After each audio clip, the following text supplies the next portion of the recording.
বিজয়ের প্রীতি ও শুভেচ্ছা। আজকের দিনে আমি আমার নিজের লেখা একটি অকবিতা শোনাই আপনাদের।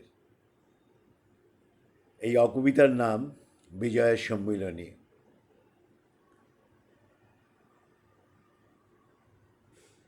এটা বহরমপুরে থাকাকালীন আজ থেকে বহু বছর আগে আমার লেখা।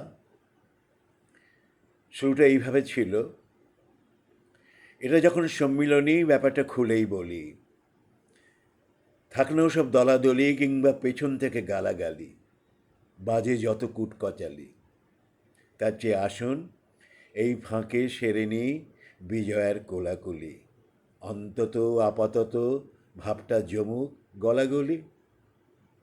কি পছন্দ হলো না? বেশ, তাহলে আসুন নতুন করে শুরু করা যাক পরনিন্দা পরচর্চা পরমানুষের কেচ্ছা। সঙ্গেতে রইলই বিজয়ের প্রীতি ও শুভেচ্ছা। ভালো থাকবেন।